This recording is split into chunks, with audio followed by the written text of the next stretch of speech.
start with the Pledge of Allegiance. Pledge allegiance to the flag of the United States of America and to the republic for which it stands, one nation, under God, indivisible, with liberty and justice for all.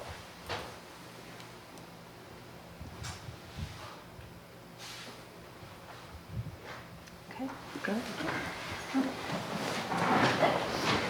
Do I have any nominations for a moderator? I'd like to nominate Mayor Bass, please. Any second? Second. Okay, Pete, you're All moderator. All in favor? Good, Noreen. Good, Noreen. You gotta read the manual. Oh, leave it alone. Leave her alone. Sit down, leave it alone. I apologize. So, Pete? Thank you, Noreen. Borrow that from that. Okay. I'd like to ask that the town clerk read the legal notice. Okay. Town of New Milford, Roger Sherman Town Hall, 10 Main Street, New Milford, Connecticut, 06776. Officer, the Mayor, Pete Bass. Town of New Milford, Connecticut, warning, special town meeting. The electors of the Town of New Milford and those entitled to vote herein are hereby warned and notified to meet in the New Milford Town Hall, 10 Main Street, New Milford, Connecticut, on September 23rd, 2019, at 6:45 p.m. in the E. Paul Martin Room for the following purpose to witness. 1, to consider and vote upon the sale of the property of 18 Dogwood Drive, consisting of 1,038 square feet, for consideration of $2,346 to Jeffrey Vogel. 2, to authorize Mayor Bass to execute a deed of conveyance and to do all the things legally necessary or appropriate to accomplish the above purpose.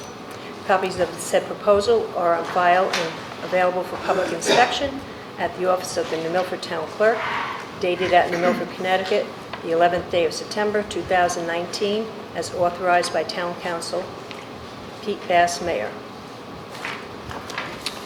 And now we open it up for any of the public to give any input if they so choose. Okay. Anyone from the council have any questions? Okay. Like to call for a vote to approve the sale. All those in favor? Aye. Opposed? Please note a unanimous decision.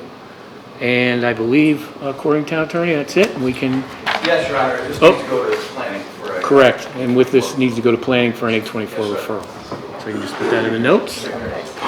And make a motion to adjourn. All those in So favor? moved. Second. All those in favor? Aye. Opposed? Thank you, everyone. Town council starts at 7 p.m. Thank you.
Mr. Naom, can you lead us in the pledge, sir?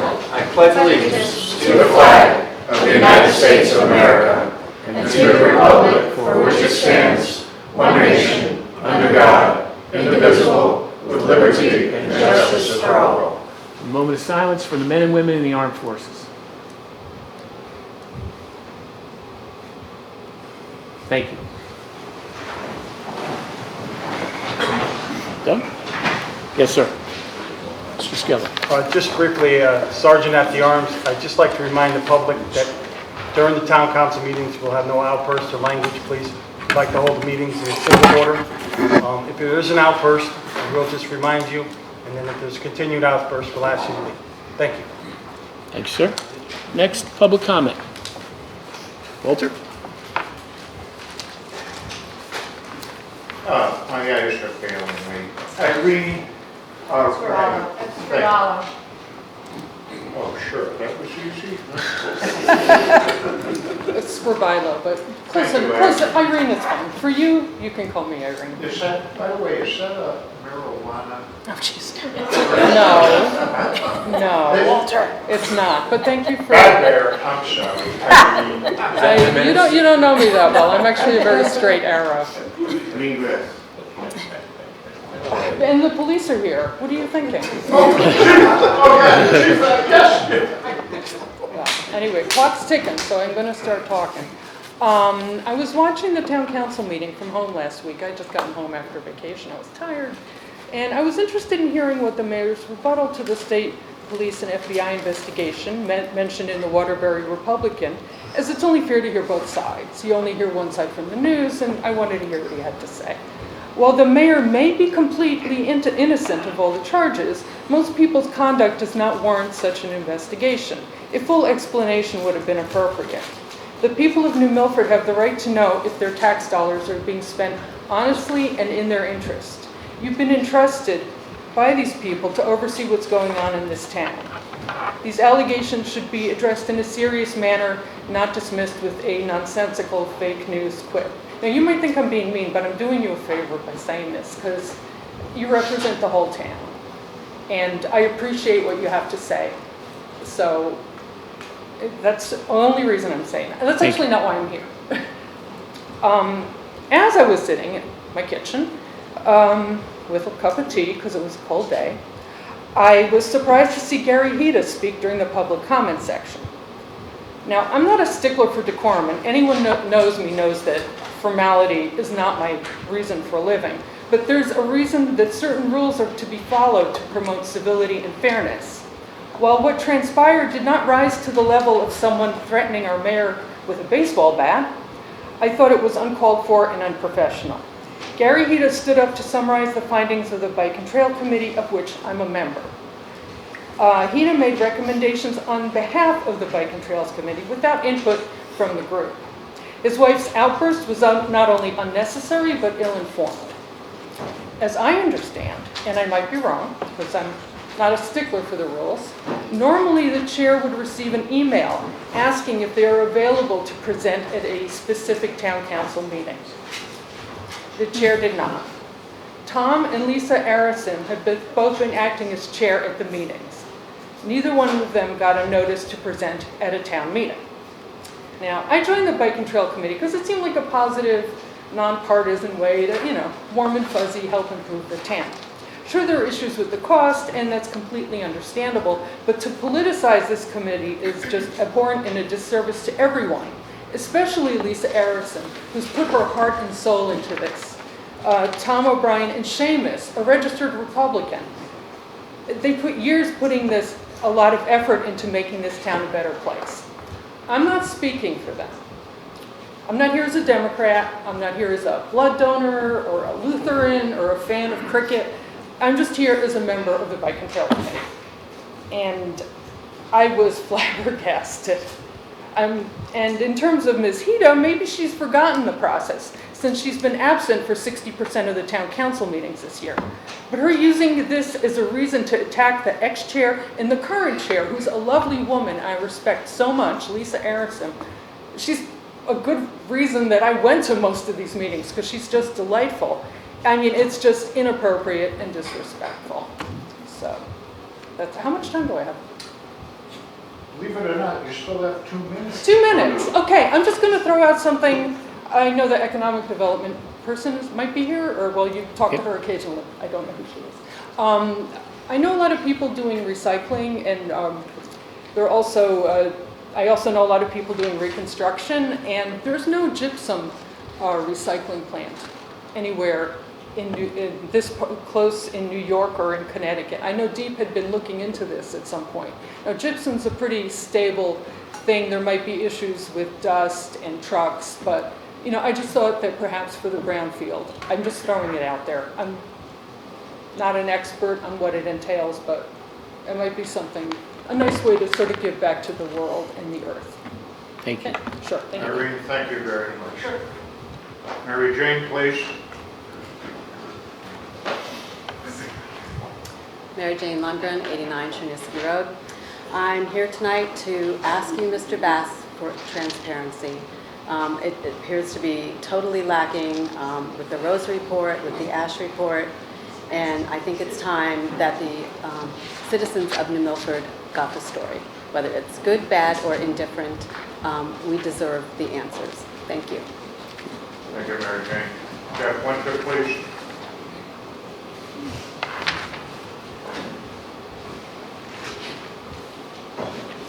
Hi, good evening. Jeff Winter, 22 Morey Road.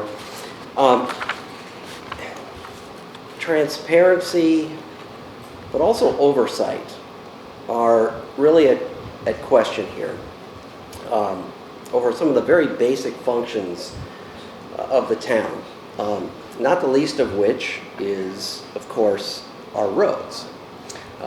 There is waste that is being dumped from our roads in a backyard up on Great Brook Road. It is also being dumped in our neighboring town of Bridgewater by one of our contractors, Grasso Construction. As far as I know, the site on Great Brook Road is certainly not an approved solid waste disposal area. In fact, last week at the Roads Committee, I was told in no uncertain terms by two of the members of the Department of Public Works that they actually told Grasso to cease and desist, which is great, except what followed was, what's your plan? What are you going to do about it now? There is no they were dead, it was crickets, because, well, we dumped it, what do we care now? And Mr. Mayor, you get an update every Monday on the roads. You know what's going on. Do you not care about waste being dumped? All you got to do is walk behind the ambulance barn, folks. Take a look. There's enough old asphalt, dirt, and pipes sticking out of giant mounds of stuff from whether it be Long Mountain Road or Squire Road. It's been there for 10 months to a year. Why is that? Why are we holding waste, as I was clearly told by DPW employees, that this is waste from the contractor and we're doing them a favor? Who's going to end up paying that bill? And why is this behind our ambulance barn? All this waste. And you know about it, yet you allow it to stay there, which is, of course, right next to a brownfield. So are we trying to make the situation worse?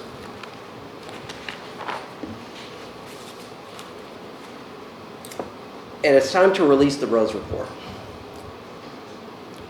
It's also time to release the state police report and the FBI report that regarded you and Lieutenant Ash. And the personnel director told me that he would have that ready as soon as he counted up the number of pages. It's been roughly a week now. I'm still waiting. Can't be that long. So we're still waiting. Now, the Rose report, we know, has been viewed by a number of people within Town Hall. People who claim they didn't even see it last week. But now they've seen it. But do we know when they saw it? Do we know when it was delivered to the town? I was told in very nice terms today by the town attorney that needs to be brought out by a different department, and that's fine. But you've known about it, Mr. Mayor. It's time to release it. Transparency, decency, and ethics require it. Because there are people that are actually being sued over hearsay. hearsay. Is that fair? Lastly, I think you all have received what is known as a whistleblower complaint. And it lays out a number of very troubling allegations. Whether those allegations are simply allegations, or if they are true, that needs to be investigated. It needs to be, again, transparent and public.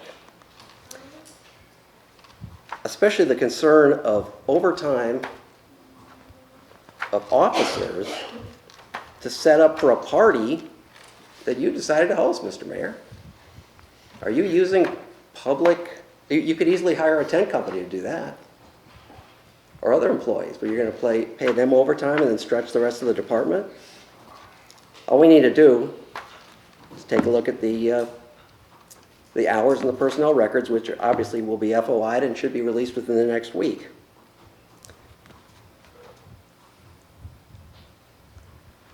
But we also know that there have been other times where officers... I've given you 4.5 minutes. Thanks, pal. I'll wrap it up. Okay.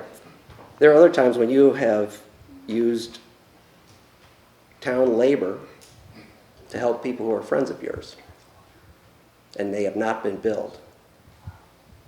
When are we going to get answers for these things? Thank you. Thank you, Jeff.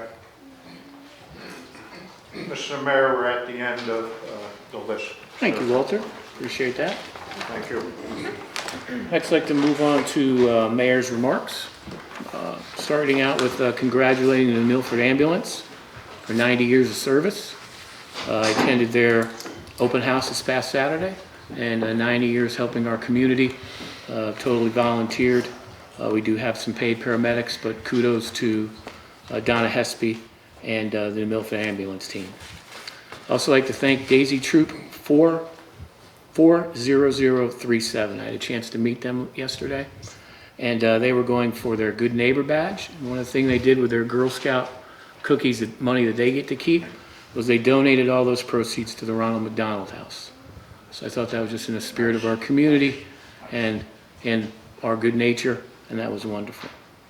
I'd like to thank band director David Sizdek and the Milford High School Band, Color Guard, band parents, all the volunteers for a wonderful home show. I believe there's probably a couple thousand people that were there, a lot of different bands, and New Milford, as they always do, represented well. They couldn't compete because it's their own home show, but they do a wonderful show. And if you haven't had a chance to see it, definitely go out and see it. It's wonderful. Next, I'd like to thank the DAR, Daughters of American Revolution, on Saturday. They kicked off Constitution Week up on the green, talked about the importance of our Constitution and how that makes all of our lives better by the Founding Fathers. And we need to keep that in our hearts and need to very carefully secure our Constitution. Next, I'd like to talk a little bit about our beautification efforts as we continue on. You can see the Garden Club and all the other volunteers that continue to do the wonderful beautification in our town. Also Park and Recs and their mowing, also DPW. I think it's very much a joint effort, and you can see it in our downtown and our other areas as well. Also, I'd like to talk a little bit about our roads. It was brought up a little bit today. I was talking about different types of dirt that are coming off some of these roads and different types of millings. For those in the construction field that know a little bit about construction, they know a couple things. First, once it is in the contractor's bucket, it's his. It's not the town's. It's his property. Number two, if they make an agreement with a homeowner, per zoning, they have to get a zoning permit. Not the town, the homeowner. So we need to be cognizant of that. Now, the good thing is, in reviewing this from Municipal Roads Committee, one of the things that we are looking to do is put into our contracts when we do, is if they are going to make any kind of commitment or deal to a taxpayer, a resident of the town of New Milford, we will make sure that they comply with zoning. So we're going to make sure that happens. So, lessons learned, and we're going to move forward with that. Talking about the roads themselves, so we're continuing on with Second Hill. For those that have been up there, we've already put on a binding course for most part of the road. We're looking to put on the second portion of the binder, I believe sometime towards the end of this week. On Fordyce Road, they begin their reclaiming, and they're looking to pave the binder on September 27th. This is all weather permitting. On Erickson, they're looking to put the top coat on it. That's the final one on the 27th as well. Also, for those that didn't know, for Cascade, that road now is open. It's been paved and opened. And right now we're continuing to work on our 2020 road program, roads that will be put in there with our DPW engineers. I'll have more on this as it progresses. And I just can't thank the DPW, Roads Committee, contractors for continuing to work on our roads program. Also, there's been some conjecture, as has been brought up tonight, and has been brought up in previous meetings concerning different reports. I'd like now to yield some time from my mayor's comments to ask Town Attorney Randy DeBella to talk about this roads report. Attorney DeBella. Thank you. Ladies and gentlemen, the reason that the mayor asked me to do this is because I've been receiving FOI requests from Jeff and Mary Jane, and I've been somewhat inhibited in responding to them because of what's known as the attorney-client. In September of 2017, Mayor Grombach engaged Michael Rose, an attorney, in order to do an investigation regarding an alleged relationship between a town employee and a town council member, such that the town council member in his profession was being treated favorably, more favorably than anybody else because of this relationship. Attorney Rose undertook an investigation of this, and included in his investigation was a review of files that this town employee was responsible for and in which this town council member was working, was representing individuals. The independent attorney found that the work in those files, that is the employee's work, was professional, without favor, and diligently done. So the random files that were reviewed revealed no such favor. The emails were also reviewed, this employee's emails, between this employee and that town council member on a professional basis, and found to be nothing but normal. There was nothing that showed a relationship or anything that would say, would illustrate that there was an intent of favor. So that's what happened when Attorney Rose did the review. Following that verbal report, again, I wasn't the town attorney at the time. I didn't learn any of this until late December. But the report, following the report, another inquiry was made by someone into the personnel department, stating that there was this relationship, alleging essentially an illicit relationship between this town employee, who, by the way, is an excellent employee and very reputable, and this town council member. At that time, Attorney Rose suggested to Mr. Grimes that the FBI get involved because of the public integrity unit that they had. He contacted the Department of Justice attorney in charge, assistant U.S. attorney in charge of that, who said, well, this looks more like a state issue. Send me a summary, which we all know what that means. But in any event, he reported this verbally to town attorney Grimes, who told him, call him off. And the reason he called him off, according to Mr. Grimes, is that this order, or this authorization to go to the FBI, was made by Mayor Grombach in December, and he wasn't in office at the time. And the other issue that came up is when Mike Rose was engaged, it was not authorized by the town council. None of this, any of us knew, obviously. What happened is that in mid-January, I got a call from Attorney Rose, knowing that I was a co-town attorney, stating what had transpired. I said, this needs to be investigated further, obviously. We'll get it to the appropriate authorities, to the chief of police. He said, great, I'll prepare a report. I'll send it to you and Matt, and you send it you can get it to the chief. And he did so. He prepared a 3-page report on what his findings were. And he bifurcated it as to the initial findings when the files were reviewed. And then the secondary complaint after those file reviews revealed nothing. What happened is he sent it both to Attorney Grimes and me, and I received it on January 16th, and I think he did as well. I assumed, because I had told Mike we were going to do this, that Matt sent it to Chief Boyne. I spoke with Boyne 10 days later, and I asked him if he needed anything, because I never got the notes, the supporting investigative notes from Attorney Rose. He said, "What are you talking about?" He hadn't gotten the report. Matt assumed that I sent it, or I assumed he sent it, and presumably he assumed I sent it.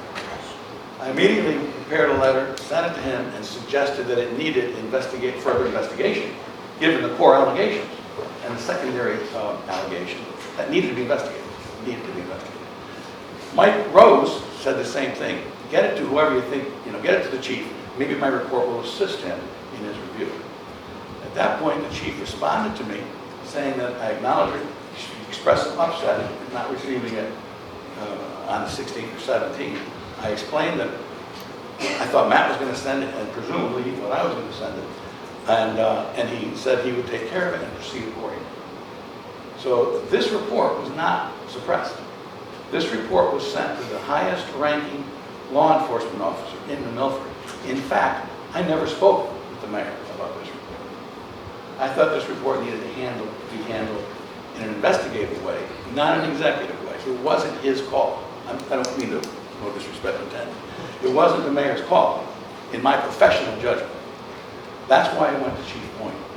After it goes to Chief Boyne, he has the contact with the appropriate state attorney's office or the Connecticut State Police. They do not deal with civil municipal lawyers unless it's to review the enforcement of ordinances and things of that nature.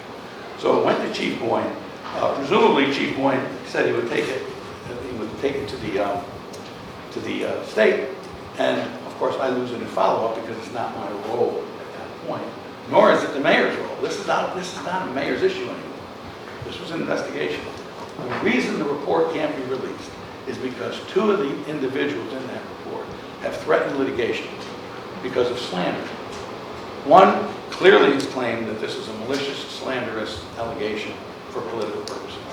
And that person's lawyer wrote a letter and stated that any further dissemination would be actionable, which is a true statement of the law. But the other thing with that employee is that under the Freedom of Information Act, there's a provision. And that provision is Section 1-210B, subsection 2.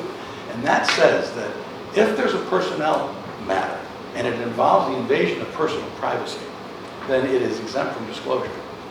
Now, when I went to the mayor and I got Jeff and Mary Jane's request, I said, I'll attempt to get it waived. I'll attempt to get the privilege waived, because it's also a privilege because it came from our attorney, Michael Rose. The mayor was very happy to waive it, but we have to notify the individual personnel member. That personnel member said, absolutely not. This is a false, absolutely slanderous statement. There's no such involvement. That was shown to Mike Rose, and I will not consent to it. I think it's an invasion, and it's a dissemination of slander. That's why it couldn't be released. The second complainant who complained to the personnel department, which Mike Rose wanted to have further investigated, and which Chief Boyne was going to involve, also stated that information cannot be made public because he does not want any further litigation based upon the further dissemination to more people of his statement.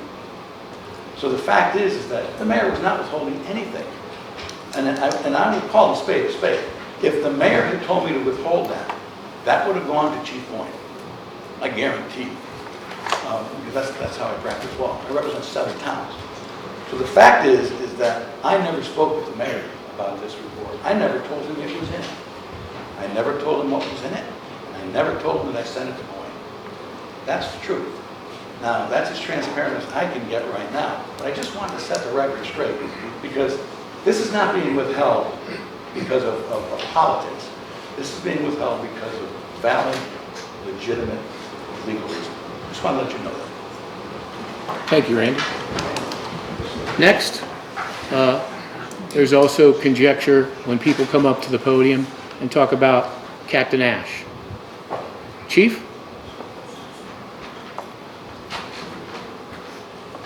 Good evening, everyone. Good evening, Mayor. Thank you, Chief. Council, good evening, most importantly, to the community. Good evening, everyone.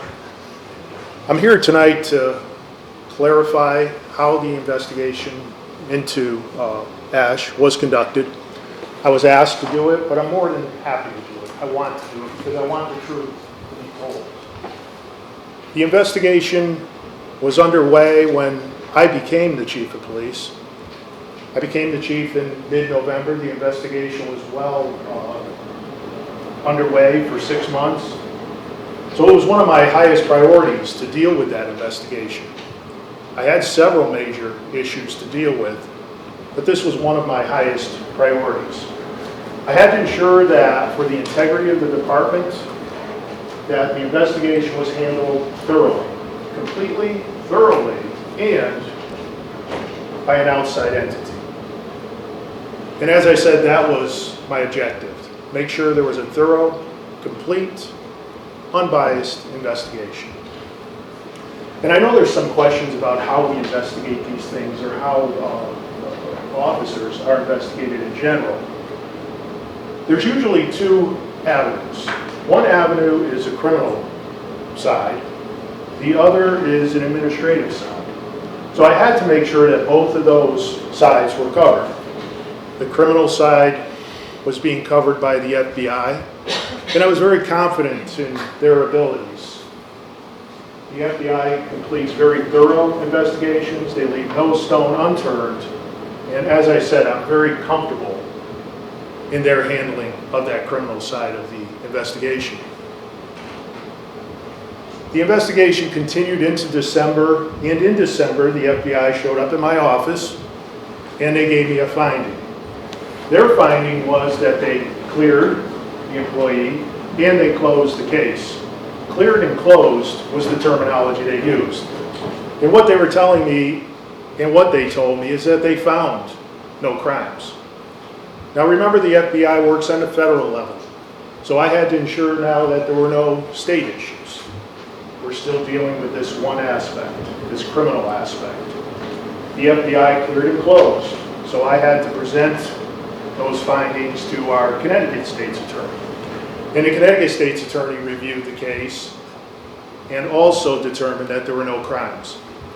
State level cleared, federal level cleared. FBI on the federal level, State's Attorney's decision on the state level. Now we have this second avenue. We still have to ensure that this case is thoroughly investigated. Remember, I said two avenues, criminal and administrative. The case was investigated by the Connecticut State Police, again, a separate and unbiased organization, and they undertook the administrative investigation. Now on the administrative side, they're not looking at crimes because we already looked at that with the FBI and the State's Attorney's Office. They're looking at policies, rules and regulations, town policies and such. And that's what the state police did. They provided a very thorough report.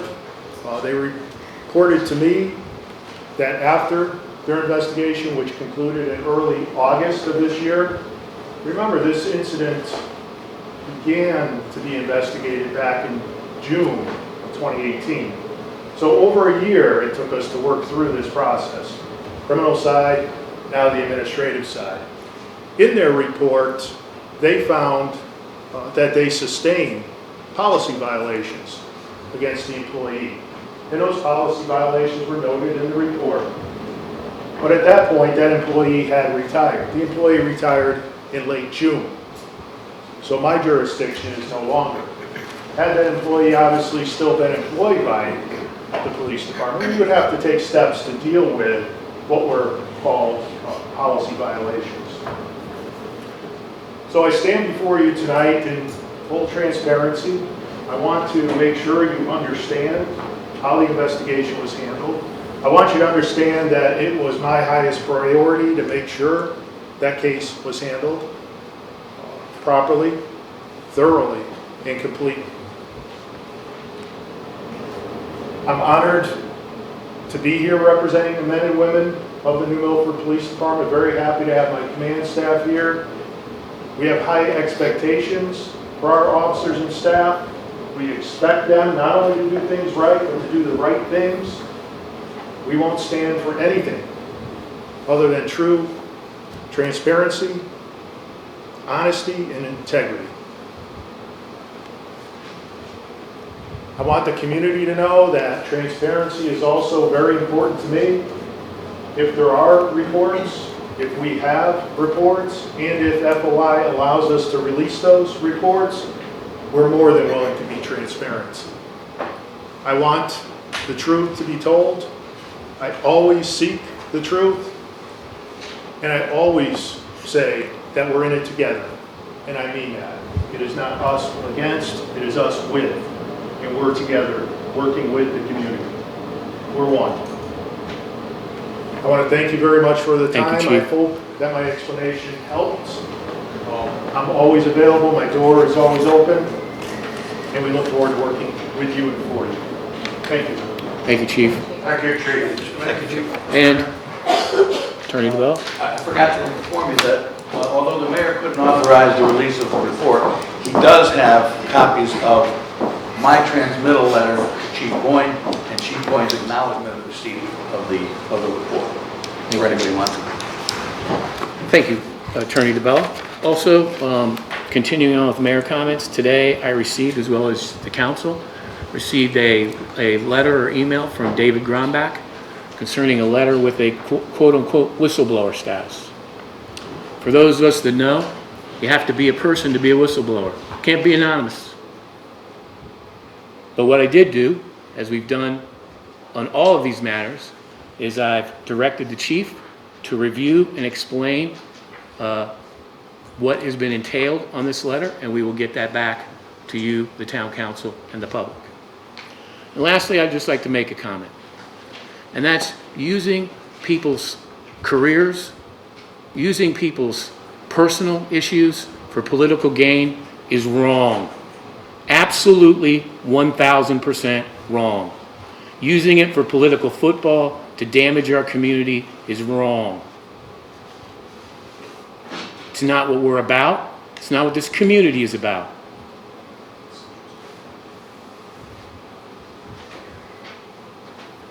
Community won't tolerate it. Hurting people's lives, bringing back bad memories for town employees. It's not what we're about. It's not what this community is about. It's a wonderful community with volunteers and employees that work hard. And they need to be respected, and their privacy needs to be taken care of. Not using it for political gain. That being said, I'd like to move next. Mr. Mayor, Yes, sir. this is kind of an aside, but I'd just like to make a comment to make the room a little bit lighter here. Absolutely. If you have not gone down to the Water Witch Department to see our new ladder truck, let me tell you, it is well worth the amount of money we spent on this. It's got bells and whistles and safety factors. And Thank you, Walter. and he goes, would you like to climb up into the truck? You got to be kidding me. No, but thank you. Thank you, Mr. Mayor. Thank you, sir. Okay, you ready? Yes, ma'am. Okay, item number 4, move to approve the consent agenda, items 4A, B, and C. So moved. Second. Oh, second, I'm sorry. I knew what you meant. Any discussion on the motion? All those in favor? Aye. Opposed? Thank you. Item number 4, I'm sorry, item number 5, this fan gets to me. I'd like to move that we accept the request from the Board of Education to allow the movement of $352,500 from the capital reserve account to Don't fund... put it in their capital reserve. Pardon? Put it in their capital reserve. Oh, they say from. Okay, so move it into the capital reserve. Must be a typo. From the surplus. Yes, from their surplus. This capital items that were removed from the 2019-2020 superintendent's proposed budget on January 31st of 2019, when the board approved the 2019-2020 Board of Education adopted budget. And if approved, they would like us to then recommend this forward to the Board of Finance for their approval. Second. I just want to make sure I understand. So this is going to fund a capital purchase that was... No. So what happens normally in the course of historical business, the Board of Education had a surplus, and that surplus is requested per item 5 from the Board of Education concerning putting $352,500 from the capital reserve account to fund capital items that were removed. Also requesting $50,000 of that year-end balance goes to turf field replacement. And that's a second motion. That's There's made, another but- motion. Okay. But normally that's what we do is we put it in the capital reserve. What, it does say from. But it says those funds were Yeah, it does say removed. from there. They were It removed does say in from. January? That's, I believe that was just a typographical, Okay. All right. Yeah. So Katie, it's approved 352.5 to move into? Is that to what move they- into the capital. surplus to capital. Right, To the capital reserve. yeah, it's just, I think they just mixed the two up. Got it. Not so confusing. Wendy? I just walked in, I came from another meeting, I apologize. That motion may want to perhaps include pending final audit, because that basically, that end of year balance is signed off by final audit, as you know. And the board took a motion to take you're on item B, correct? We're on A. A. That's We're to still take on from A, our Wendy, got it. per the letter we received from David Lawson, the chairperson. Yep, those are our capital projects that Right. we had taken out of the budget, out of our capital portion, in which we put a pause on during our budget Right. season to come back and reevaluate those necessities and withdraw from the capital reserve. On the same evening at our last meeting, we also discussed the next item that you'll see, which is our end of the year balance, pending final audit with the munis. So in efforts to pull the capital reserve monies out, we're going to replenish it with the end of year balance. Right. It's just written a little in the obtuse area. What, the letter? Yes. Yeah, I apologize, I didn't. Well, you didn't write it, so you're okay. All right. Greg, so- you had a question? Yeah, so you're looking to take 352 from your anticipated surplus and put it into capital reserve? Is that what A is? Or to take 352.5 out of capital reserve for current expenditures? No, it's going from surplus into. You're not there. The 352 is already in our capital reserve. We're just asking for it to fund capital. So Okay, it is so you can take money from capital reserve, that has nothing to do with your surplus. Those are two separate The motions. second Right.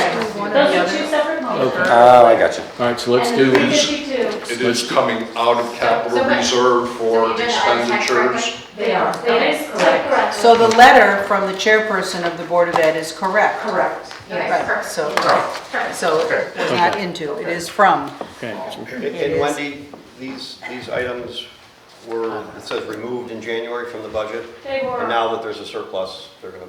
well, they're two separate items, basically, it's part of a larger picture. No, I'm not but- talking about B. Right, A. but if you take a look at the $352,000 that we're asking to remove or draw out of our capital reserve, they are to fund projects through our adopted budget as part of our capital plan, in which we reduced that capital plan to put a pause on that, for a variety of reasons, and also through a budget process, we would have a budgetary offset and come back to the Town Council and Board of Finance and say, we've had a chance to examine these, we'd like to withdraw these now out of our capital reserve. And the projects, we went through at the board through numerous, and they're all listed as part of our capital plan. Okay, thank you. Katie, you had a question? No, I just had a question that perhaps Wendy, before send us this, that somebody, just make sure you all have it, and your finance guy is here. Is this all good with you? Yes, the first motion is for a withdrawal. Okay, so it is from taking the $352,500 from Correct. capital reserve. Okay, so the motion is back to the way I read it, from, From, and that we would then send this upon our approval to the Board of Finance for their approval. Correct. any other questions? Mike? Should this be pending? That's a different motion. I Yeah, walked it's in right, just- you have yes. two motions. Just to so- stick to A, Got it. yeah, just stick to A. Withdraw. Any other questions? All those in favor? Aye. Opposed? Aye. Thank you. Okay. Item 5B, again, at the request of the Board of Education, I would move that we, Subject to final audit. subject to final audit, that we send on to the Board of Finance the year-end balance for 2018-2019, that it go to capital reserve, amended to request that $50,000 of the year-end balance from 2018-19, subject to final audit, go to Munis account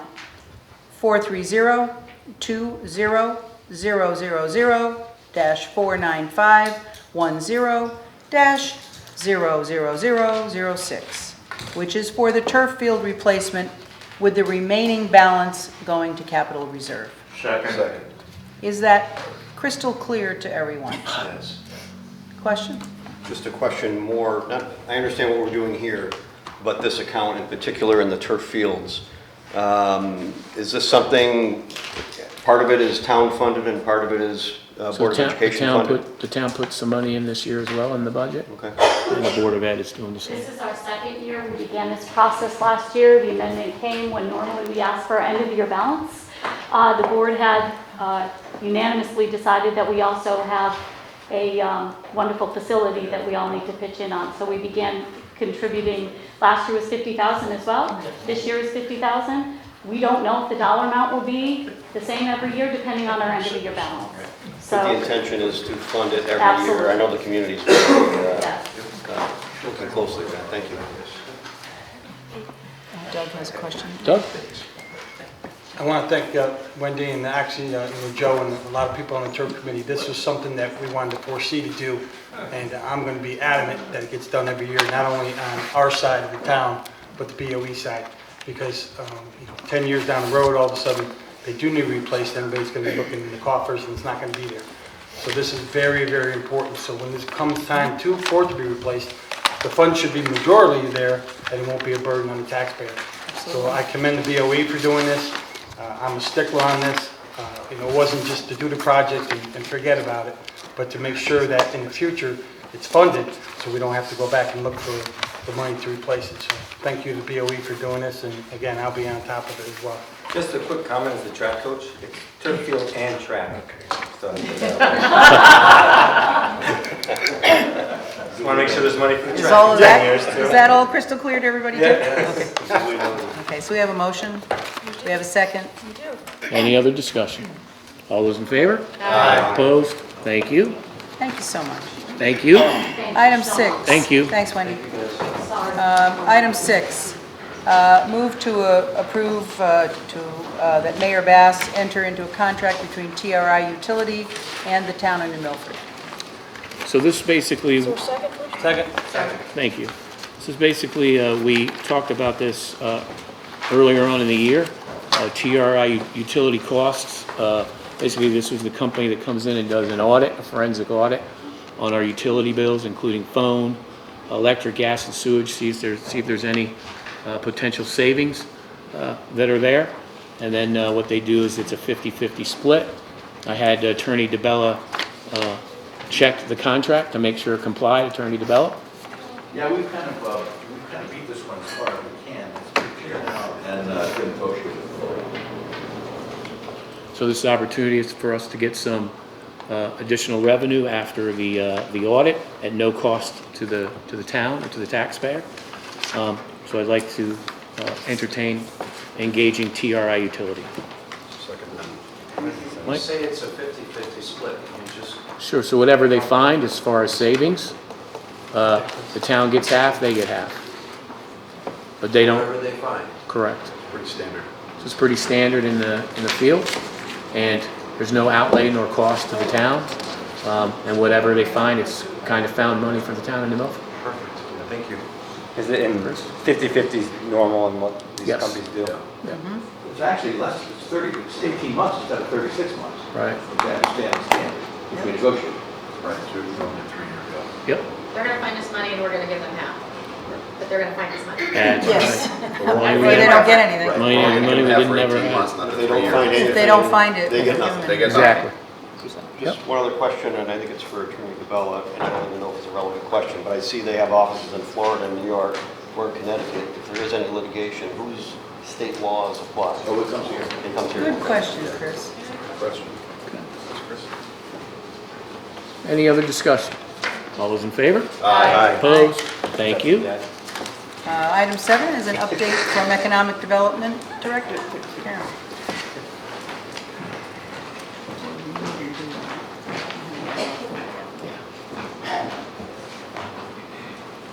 Good evening, Mr. Mayor and Town Council. I'm very pleased to be here with you tonight, and I'm so glad that you had room on the agenda. This is something I've really looked forward to doing for a while, and I want to share with you a lot of my activity over the last 6 months, and again, give my thanks and appreciation for the opportunity to work with New Milford and with all of you. I love economic development. I've been doing this for over 20 years now. And really think I have one of the best jobs that you can have because I get to think about the future of the community on a daily basis and work with businesses who want to be part of that future, whether they're already here or whether they're a company that is thinking about moving here. So that's where I'm coming from as far as that goes. But I've been very busy getting the program of economic development started in the community. And that started with definitely a lot of outreach, a lot of listening, and a lot of learning about the community from the members that are here. So I know I've met many of you in one-on-one meetings or in group meetings, as well as many members of the public. So here is kind of a brief summary of what's been going on. First of all, I did put together a list of things I wanted to accomplish in the first year. And so you're going to hear many things that seem somewhat elementary, but they have to be done. I have to meet with the top taxpayers in the community and the top employers in the community. And I need to do that personally, one-on-one, so they have a chance to tell me what's really going on in their business and what they think about the community and what the strengths and the weaknesses are.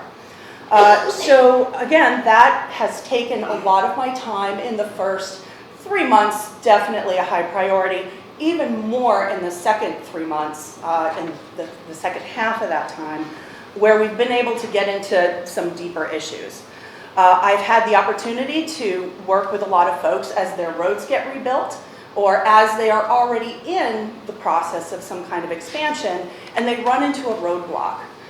So for example, one business was having trouble getting their permits from the state. Another community was another business was running into issues with how much sewer they had to hook up for.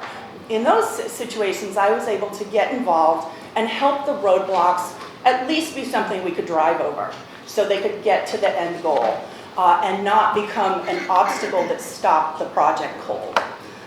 So I had the opportunity to do that, as well as in May, I started managing the DST meetings, which are the Development Services Team groups that get together every Tuesday morning.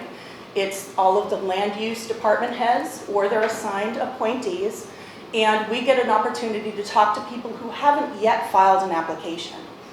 This is a critically important thing for us to do. It gives us a chance to have a conversation with the business about their plans and offer each department's expertise to make that successful. And that's really what we're brought together to do. It's not meant to be a regulatory headache for anyone. It's just to go over what our rules are and to make the process better and more friendly and introduce everyone that they're going to be working with in the future.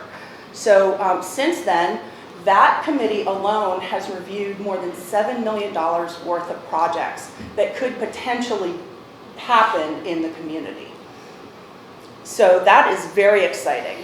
There are people and I get asked this question all the time, there are people out there who want to invest in Connecticut. And it's not just Connecticut, they love New Milford. This is a beautiful community, has great assets, including a great quality of life. And I know that's very important to each of you. And it's very important to the employees and the department heads that I work with every day to get these projects ready to be reviewed, that we protect and maintain that quality of life. In addition, I have identified many new businesses to put into the pipeline. And when I call it the pipeline, it's just like in sales. There's a pipeline of leads that are hot tickets.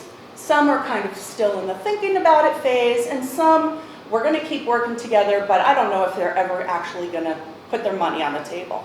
But we still got to work with them because they might pay off sometime. So anyway, many of those businesses in the pipeline hear from me on a weekly or monthly basis, depending on their status. I also was able to bring some people from my network of investors and real estate developers to the community to take a look at the assets that we have. And certainly my retail real estate folks have been very interested in what we have to offer. In addition, I met a lot of state and regional economic development leaders. As you know, I've been on the board of the Northeast Economic Developers Association for 5 years and will be president next year. So I knew a number of people in Connecticut already, but I've been able to increase that network. As many of you know, there is a new commissioner of economic development for the state of Connecticut. We've had several meetings and conversations, one right here in New Milford. And also, he now has a deputy. So we have plans to get together and meet with him as well. So that is very important. They do a lot of our regional planning and, of course, you know, road transportation, and CEDAS, the Connecticut Economic Development Association. I also have developed good working relationships with a lot of our municipal economic development contacts. Again, a lot of those were facilitated by employees or elected officials who knew who I needed to talk to when I needed to talk to them. Let's see. We also hosted a meeting of commercial real estate brokers. A lot of the network that economic developers develop is with commercial real estate brokers. They do a lot of heavy lifting, they know a lot of people, and you have a great group of folks that have come to New Milford once already, and we plan to host them again in the later months of this year. All right, I also had the opportunity to develop a preliminary marketing plan, and that runs through July, so through the end of the budget, on how to best utilize and do the outreach for the community. And I did spend some time and effort in the first few months writing several articles, which if you've been following the Economic Development group on Facebook, you will have seen some of those articles that were written by me about the community. I think they came across really well. I've gotten multiple calls from brokers as well as people interested in the community. And I think that has been a great investment. So far, we are 5 months through the plan because you do have to do the planning first. And as part of that, I have also attended 3 different site development meetings or trade shows. So one was the ICSC New England trade show that was held in Boston, and I attended Site Selectors Guild Forum just in September, which was very helpful, and the Area Development Site Selectors Forum in June. Both of those were opportunities to interact with the top site selectors. So if you think about real estate brokers and their role, site selectors work for the Fortune 100. One gentleman who I was speaking to says, I work for the Fortune 10. So these are the kind of companies that he chooses locations for. And to have New Milford introduced to them as a potential location for their clients is a very big deal. So I had the opportunity in multiple locations to meet with those folks and talk about why New Milford and Connecticut, because I'm also representing Connecticut, why it's good for your investment dollar today and why they should be looking at locations here. In December, there will be an additional site selectors meeting coming up, and we also will be pairing that with another article on business facilities that will be talking about opportunities that the community has in industrial development. We'll be specifically targeting industries we want to attract. So what are those industries we want to attract? We have been collecting a lot of data from our work with the POCD and with the market study and WXY, and I've been attending all of these meetings. Again, I'm learning more about the community, and this information has shown that there are some really interesting opportunities in bioscience, which I think one of the articles also mentioned that there are several people on the corporation who are also very interested in bioscience as an opportunity for New Milford, especially on the smaller scale where we could get things in at the ground floor, companies that are less than 25 people or right in the 25-person size. Those are great opportunities to move to the community. They don't have a lot of people that will move with them. They're likely to do their hiring here. And we actually have data that shows that we have the people that they want to hire in our community or close by. So, again, I've been doing a lot of research, a lot of data gathering. Some of the resources for that are Chimura, which is the workforce data piece, Camoin, who did the market study, the Peary East Street School. That's also more data. The surveys have been made available to me so that I can use what people said in my hunt for what companies belong here.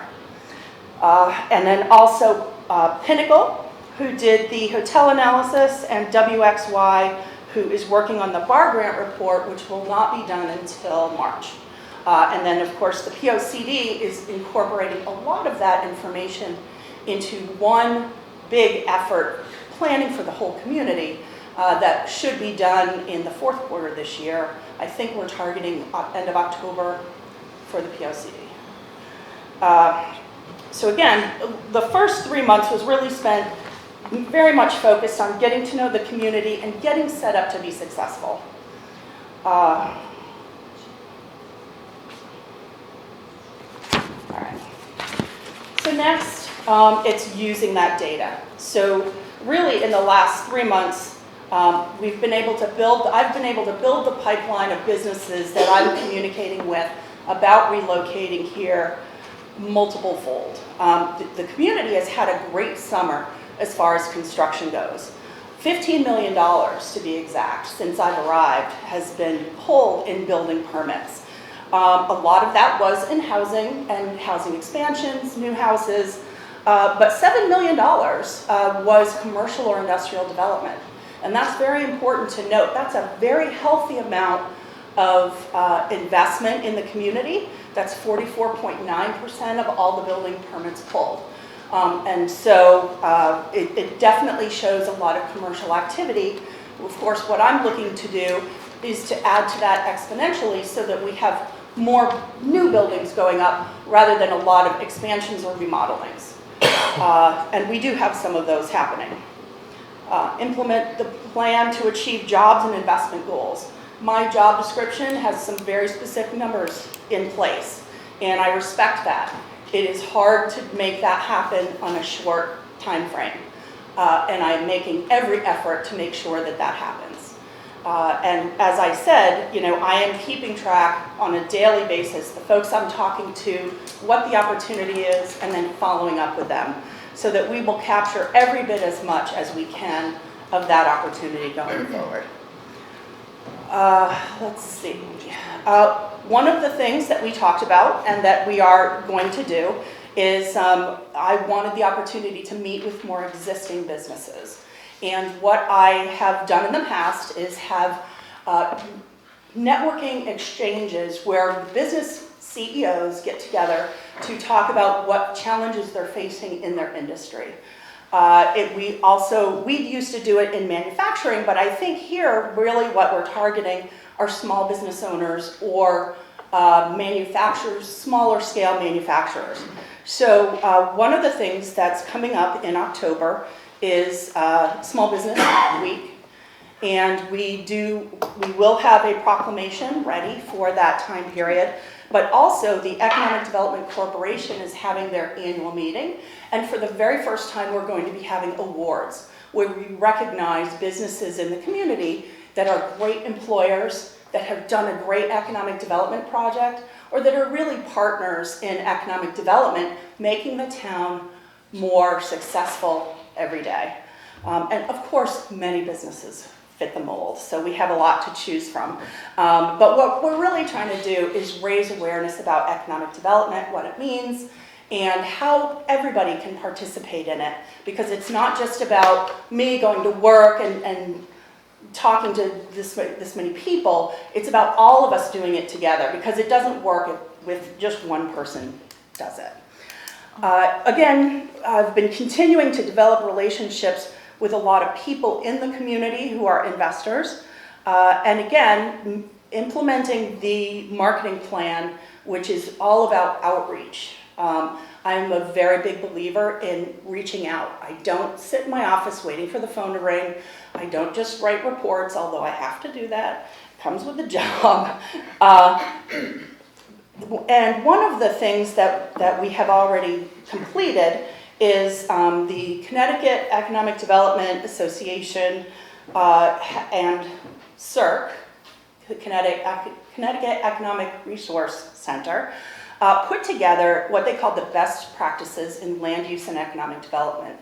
And it's the first time they've ever tried to get communities to talk about economic development and land use on the same level. So we all looked at our communities through the same lens and completed I completed the application for New Milford, but I had a lot of help from the department heads. And what it does is it's trying to measure, are we using best practices or where do we need to make improvements? Well, it turned out, as I was going through this very lengthy application, that we actually were meeting most of the criteria, but we weren't talking about what we were doing on our website or on our applications, or even when people spoke to an applicant, they weren't kind of covering all the bases. So what we were able to do was make some changes to the web pages so that they would be more updated and more reflective of how we actually work with businesses in our community. One of the other things that became very important that we knew pretty much right away was that we're going to need to get all of our application information on our website so that it can be viewed by the public without them having to come to town hall and request the file and look at it. Many communities across the United States do this, and most recently we were talking with Danbury and Brookfield, who both already have this system in place.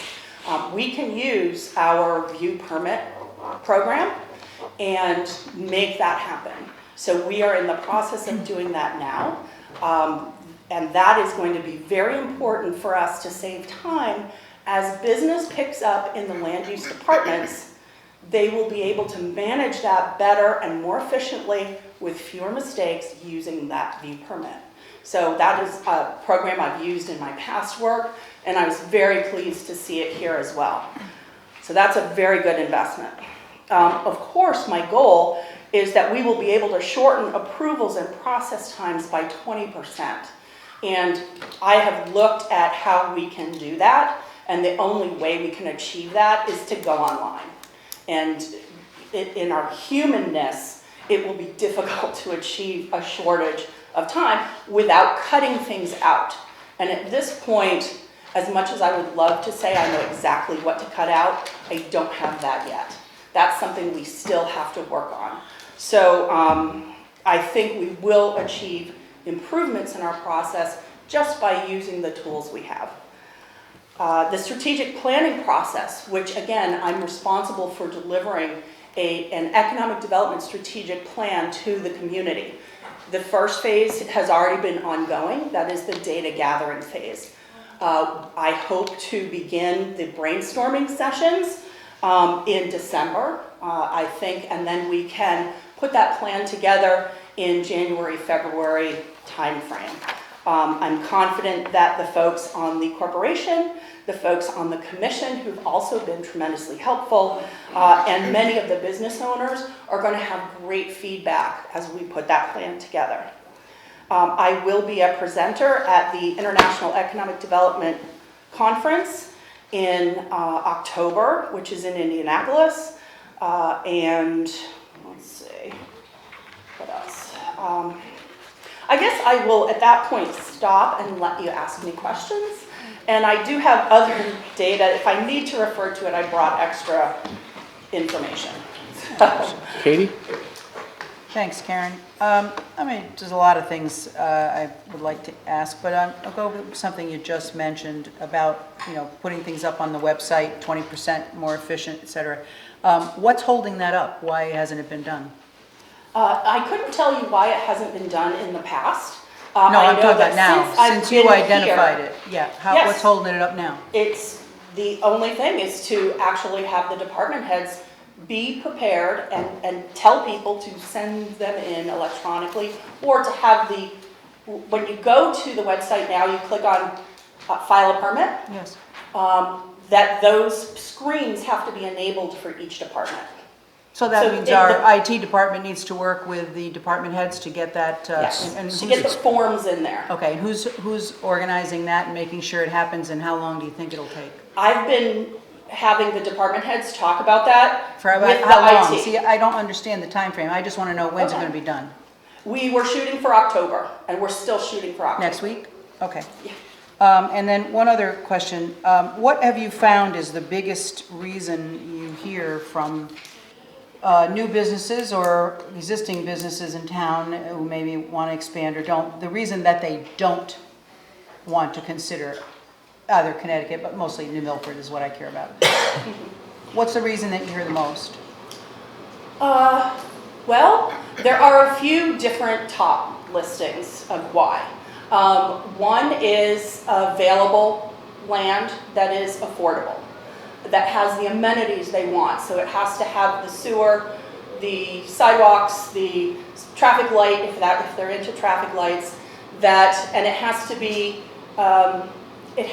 available from the owner. So I have a list of available properties in my office, as I should, and I have talked to almost all of those people. Some of them are not very easy to work with. They want far too much money for their property, and I cannot, it's their decision on what to put the price on it. I can only continue to show other properties. So the biggest reason is that we don't have affordable properties. That's one. Other properties don't have. Is that the top reason though? That's what I'm curious about. It's one of the top reasons. That the property that person wants is too expensive or doesn't have the infrastructure. Okay. And even though we have expanded sewer, we don't have it everywhere, obviously. And so sometimes a business is really wanting to be on the sewer system. And then there are the costs associated with said sewer system. So we're back to too much money. Too much money. We're still not as competitive price-wise as I would like us to be, and I have spoken to numerous people about different incentives. Different incentives can flatten that playing field so that the costs are not as burdensome. So if we are looking at, if the business is looking at us in Brookfield, I would say the things we should be selling the most are our ability to be responsive and our ability to deliver a timely and appropriate product. And unfortunately, again, I think we're still spending too much time in committees before we get to the end product. So are you the person that's moving this? I am trying very hard to move that. And do you feel that you're going to have some action in I that believe regard? I will. I believe I have already seen improvements. All the department heads have responded And well. could you to me. share with us, you mentioned that you had a plan, a strategic plan, which I know you said that's sort of in the future, but you had made up some lists with the data that you've come up with and how many businesses you spoke to and all the places you've gone. Could you share that with the council? Because I hear everything you're saying tonight. It's an awful lot for us to absorb. We don't have Yes. anything to reference. Could you provide that to us Well, at some let me point? ask town attorney a question. If I provide that list to the town council, is then that list no longer proprietary? It's not proprietary, it's a public record. All right. Well, I guess you can have the list. Thanks. Thank you. That's all for me. Walter? Don't need any comment back. All I want to say is, I still see the cover of the magazine, but I can't remember what the magazine's name was, but I loved the 2-page article and your comments about New Milford. I don't remember the name of the magazine. I think that was the first article. I think it was, You well, that got us- would have been business You gave us the facilities. copies. We each And- got a copy. Oh, that would be Expansion Solutions. Yeah. So Okay. that is an international. Yes, magazine. okay. Thank you. Chris? Just to piggyback a little bit on what Katie was talking about, I just want to make sure I heard correctly. One of the biggest issues is the asking price for the property, and does that mean that the market value for New Milford is too high, or the owner is asking too much above the market value, in your opinion? In some of the situations I have run into, the asking price is for a property that would have all of the infrastructure in place. So it's not priced properly, it's not priced realistically. And your $7 million pipeline, Yes. what was that what was the value of the pipeline when you came? Well, there was a There was no list pipeline. at that point. And I actually did calculate in the first 3 months before I arrived, there was no commercial development in the first 3 months. And then, hang on, I got it right here. Okay, so in the first 3 months, there were, it was $167,800, or 4.72% of permits pulled for January, February, and March. In April through August, there have been $6,949.342 in commercial and industrial. Does not include municipal projects. Obviously, municipal projects happen at the time when the budget gets funded, so they're always going to be at that point in time. That equals a total of 52.7% of all building permit activity has been commercial or industrial. Now, obviously, I didn't participate in every project, Right. but I will have a role to play, again, when projects are coming in, when projects are stuck at something, or, again, I will be bringing projects forward that are new. That sort of growth in commercial,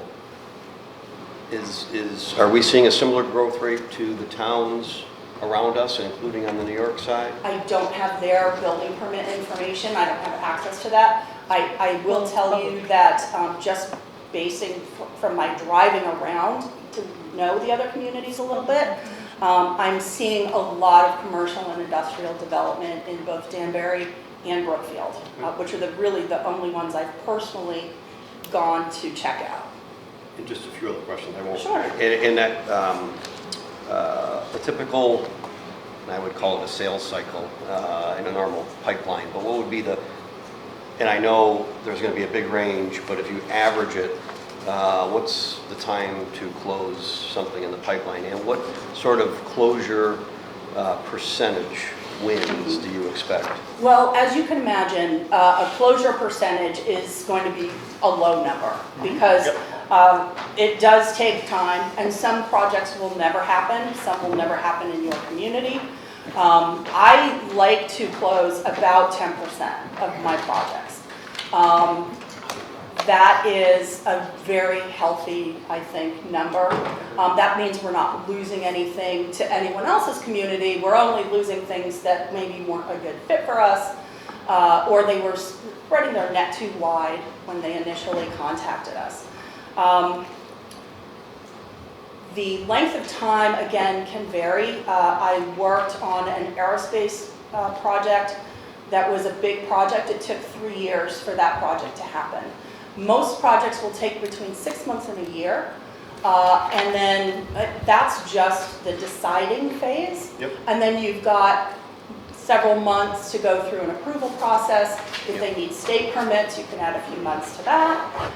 Then they have to build it, which takes a year. If you're building a new building, it can take up to a year, depending on what kind of building.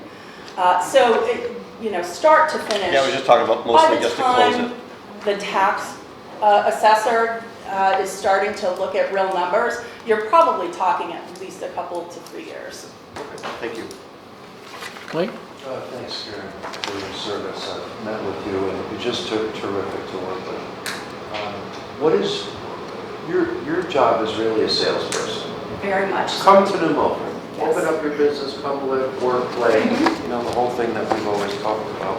How do you compete with Brookfield and Danbury, let's say, and say, what do you say about New Milford compared to the other towns? What do we have to offer that they don't? Well, and I think I referred a little bit to this in the earlier part of the discussion, is that quality of life that the community has really taken so much time to protect.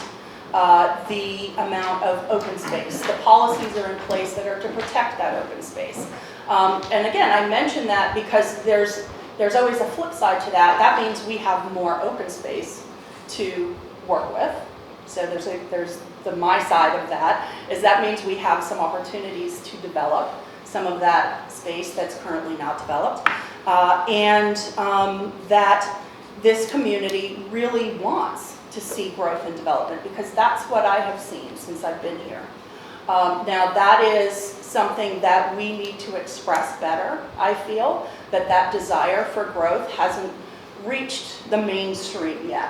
So in Brookfield, you get a sense of that they're willing to look at growth because you can see the new construction throughout their community. In New Milford, it's not visible. We have to talk about it. And so that's why I do the outreach that I do, is to let people know that we do want them to come here, that this is an opportunity, and it's a good one, and that the people here are special, and that they are well educated, and that they can give new businesses that opportunity to grow right here. So, sure. Thank you. Yeah, Doug? Hi, Karen. Thanks for coming tonight.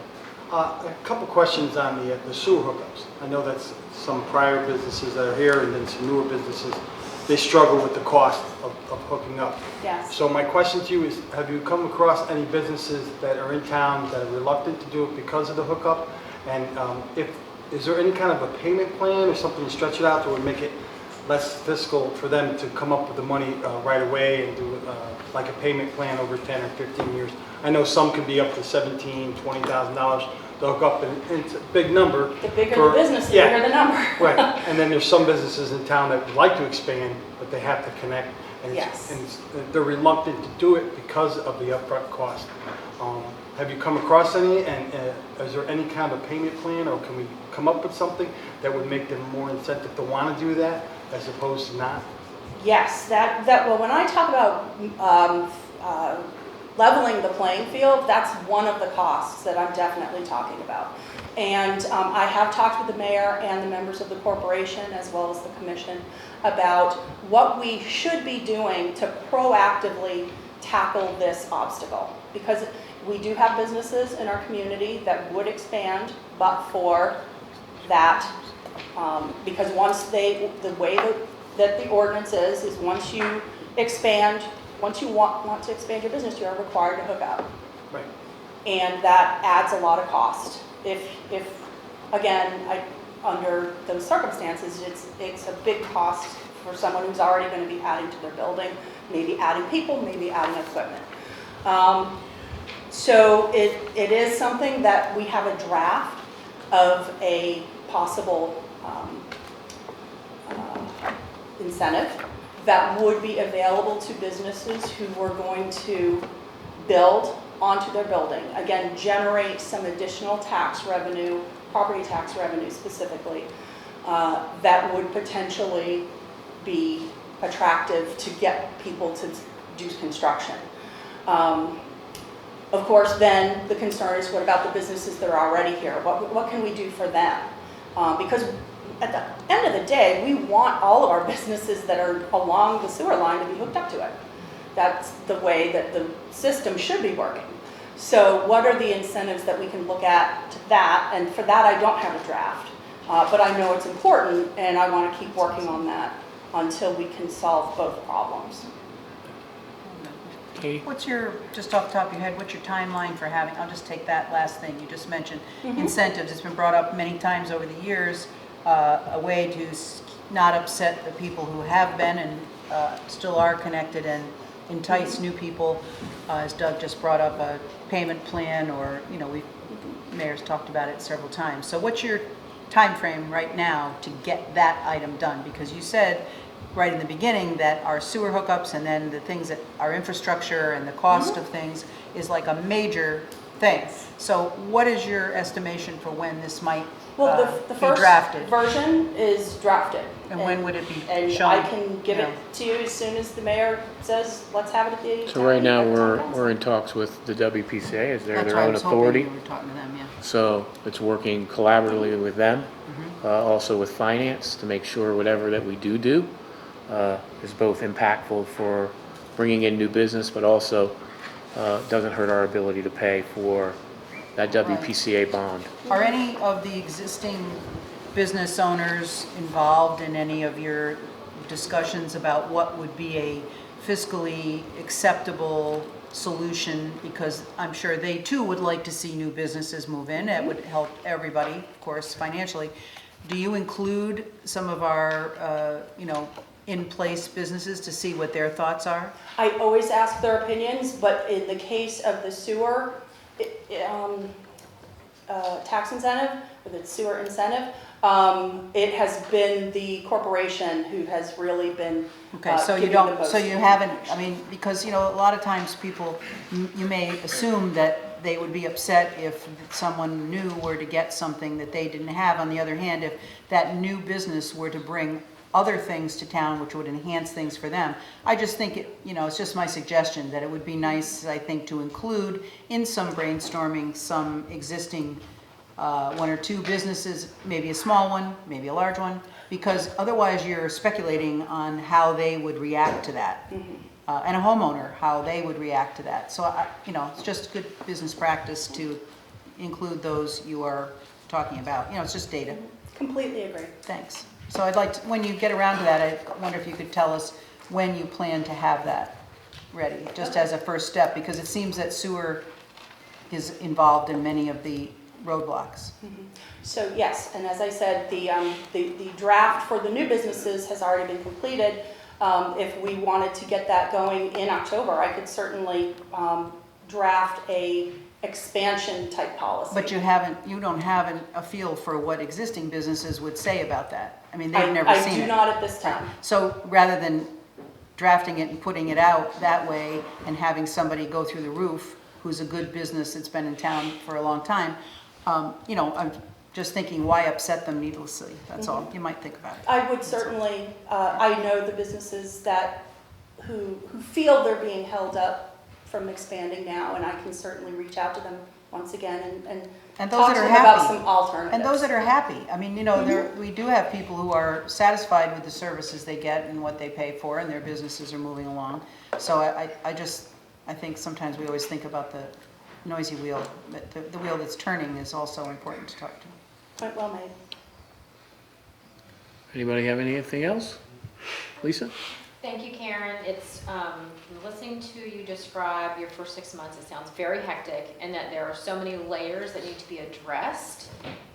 Thank you. Thank you for sticking to it and putting some framework and also bringing in your existing contacts and your methodology, because I think we sometimes get lost in a lot of opinions because we don't have the data, and so that you can bring that to us is very helpful.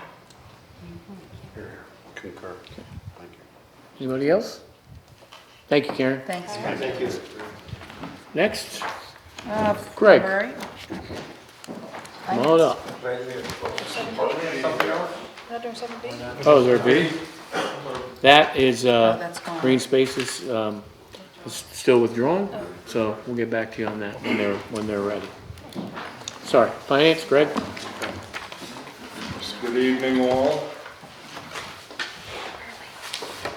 I want to give an update and a recap on our fiscal year ending 2019, adjusting for carried in force, assignment of fund balance, and now it's confirmed that the Board of Ed will transfer all of their surplus to capital reserve. The surplus for the town after allowances is unaudited $339,486. As you may recall, this was within the range that I reported back in June of between $250,000 and $500,000. This amount can either fall to the bottom line or be assigned for transfer to the town's capital reserve fund, which I recommend, by the way, as the town currently has nothing in that fund.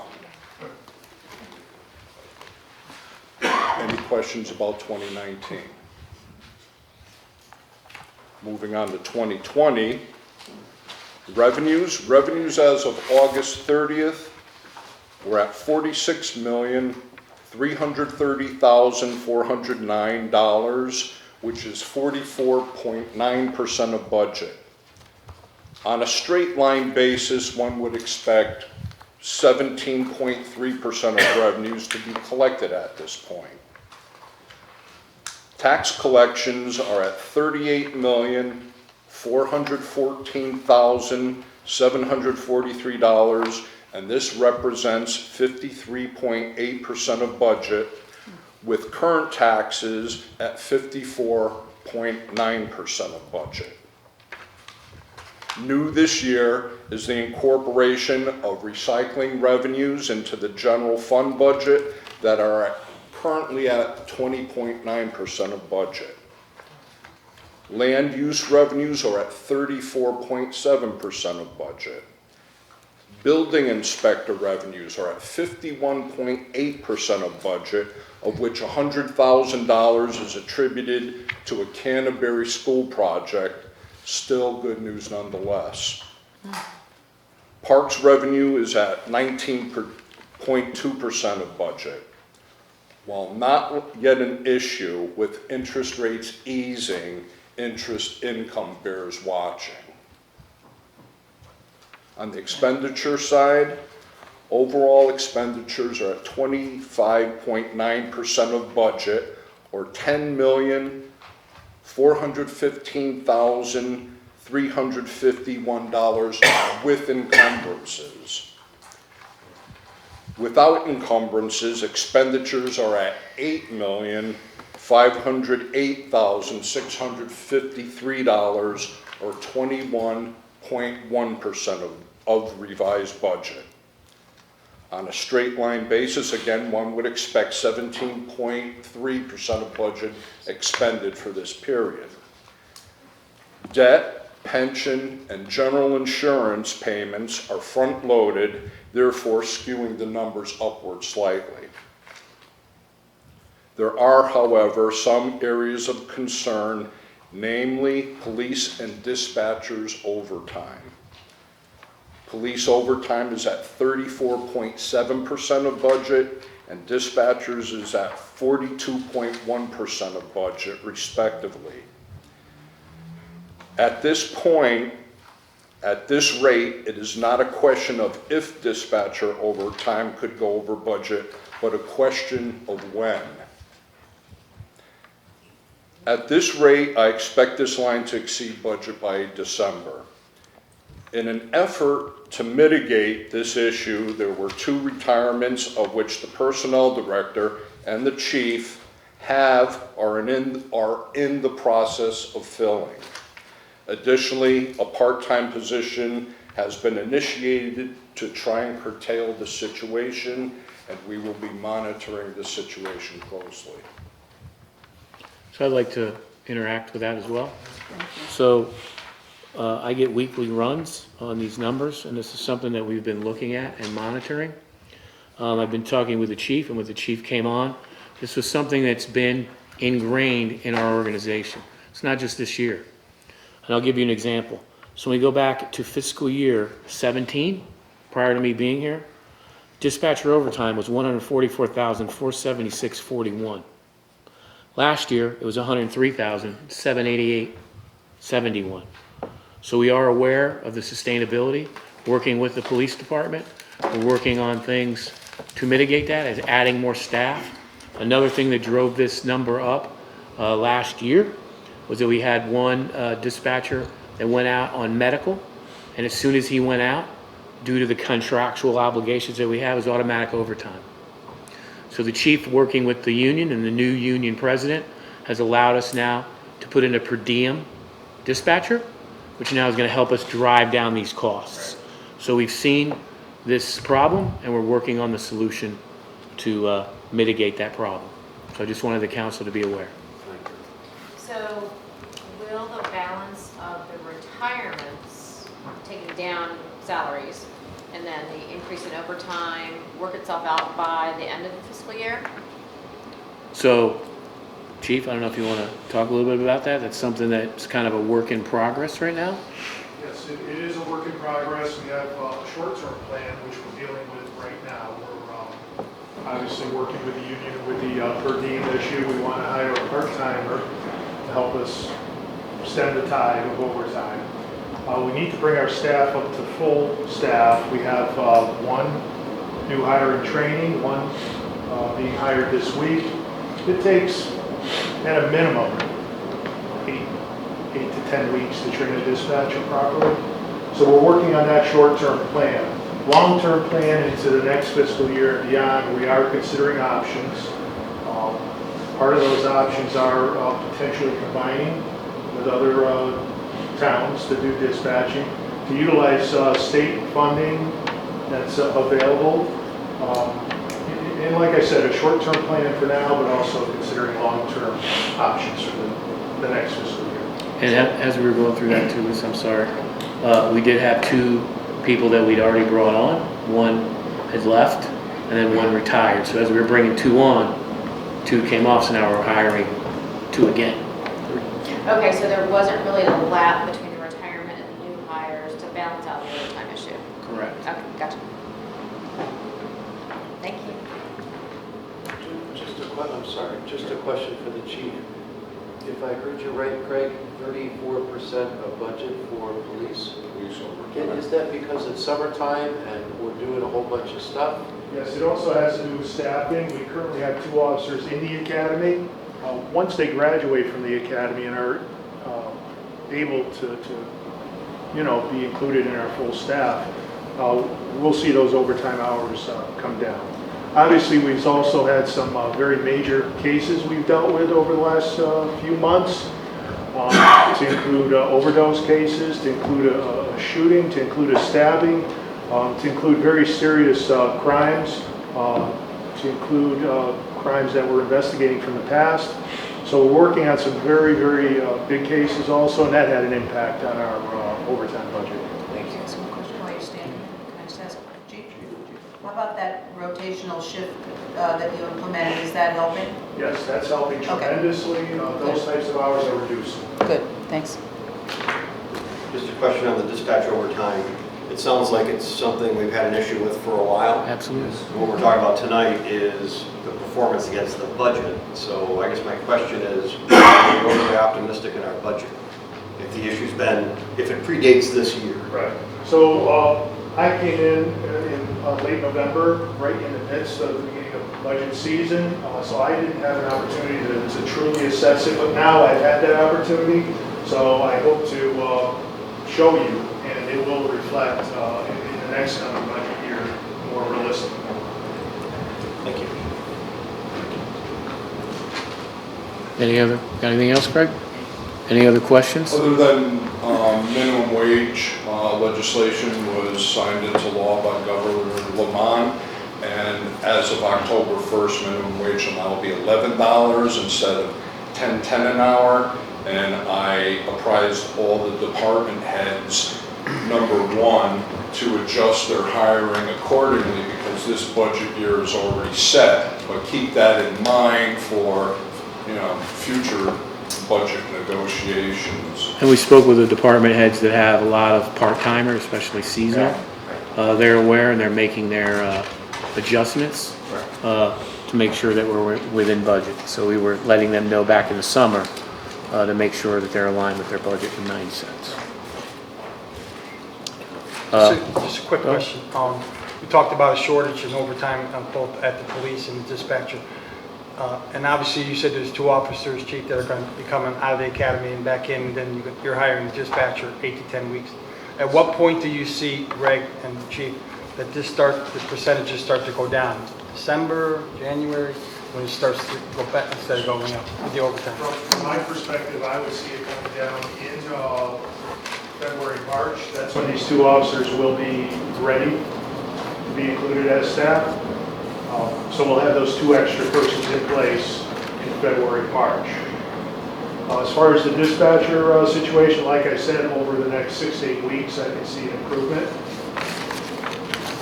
So when the dispatcher comes on, you'll see the overtime actually shrink, right? Yes. As opposed to right now? That in addition to the per diem option and part-time option. Thank you. And lastly, Greg, is it your opinion as the finance director, you just told us that we would have a surplus? So your recommendation that we put it in the capital reserve? I would, because we currently have nothing there. We need to start building that back up. And What should we add? That's an arbitrary question, I don't know. So it's not a standard? Well, $1 million would be nice, but, And don't forget, and Chris, what's been the history is any surplus has really fallen to the unassigned, where we have a very robust, was it 18%?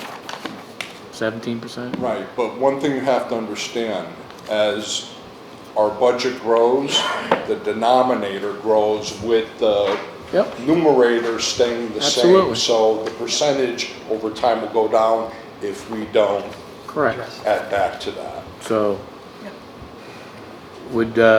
is it okay, the purview with town attorney, if someone was to make a motion to suspend the rules, to add a motion to send this, if approved by the town council, the board of finance, to put this into the capital reserve, per the audit? Per the audit. And with the recommendation of the... Yep, recommendation of finance. So moved. Second. Okay, so that's to suspend the rules? Yes. Okay. All those in favor? Aye. Opposed? And could I entertain a motion to, So moved. I just want to read, make sure we have the correct amount, Greg? That's 300. unaudited. Yes, Yep. that's unaudited. and There per, will be audit adjustments. Of course. per the audit? $382,743.67. Is that the number? No, it is. It was when you walked in. 339,486. That's what I have. 339,486, no cents? Okay. Sometimes we don't have any sense. I know that one. Okay, all I try to right. round. Subject to audit. Subject to audit. Subject to audit. Okay. So moved. What's the cents amount? Second. And it's subject to audit? And we Subject have to a audit. second. Any discussion that this will be going to our capital reserve? All those in favor? Aye. Opposed? Thank you. And thank you, Greg. Thank you. Thank you, Greg. Thank you, Mr. Mayor. Walter. Oh, we got a And one more. Number 9, just real quick, we had our special town meeting prior to this meeting on the sale of property, which was 18 Dogwood for 2,000, how much was it? 2,000 and...